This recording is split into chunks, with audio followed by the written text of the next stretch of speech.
நடிகர் வி.கே. ராமசாமியும் காமராஜரும் சிறுவயது முதல் நண்பர்கள். இருவரும் விருதுநகரைச் சேர்ந்தவர்கள் என்பதால் நல்ல பழக்கம் இருந்தது. ஆனால் நண்பர் முதலமைச்சராக இருந்தாலும் எந்த உதவிக்கும் நேரில் சென்று பரிந்துரை செய்ய மாட்டார் வி.கே. ராமசாமி. ஒருமுறை விருதுநகரில் உள்ள ஒரு அரசு பள்ளியின் மேற்கூரை இடிந்து விழுந்தது. இதை கவனத்தில் கொண்டு அந்நகரத்திலிருந்து 5 பேர் சென்னைக்கு வந்து வி.கே. ராமசாமியிடம், காமராஜர் உங்கள் நண்பர் தானே, அவரிடம் நேரில் சென்று சொல்லுங்கள், பள்ளியின் மேற்கூரையை சரி செய்ய நடவடிக்கை எடுக்கட்டும் என்று கேட்டனர். நல்ல காரியம் தானே அப்படின்னு நினைச்ச ராமசாமி நேரா தலைமைச் செயலகம் சென்று காமராஜரிடம் இதை பற்றி பேசினார். இதுக்கு காமராஜர் என்ன கூறியிருப்பார்னு தெரியுமா? கேளுங்க.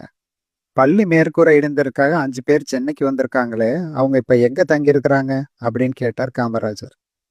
அதுக்கு வி.கே. ராமசாமி, லாட்ஜில் தங்கி இருக்கிறாங்க அப்படின்னு சொன்னார். இதை கேட்டதுமே கோபம் தலைக்கு ஏற காமராஜர் உடனே சத்தமா, 5 பேர் சென்னைக்கு வந்து போவது லாட்ஜில் தங்குறதுக்கு என்ன செலவாகும் தெரியுமா? அந்த பணத்திலேயே அந்த பள்ளி மேற்கூரையை கட்டி கொடுத்துருக்கலாமே, இவர்கள் சென்னைக்கு என்ன பிக்னிக்கா வந்திருக்கிறார்கள் அப்படின்னு கேட்டார் காமராஜர்.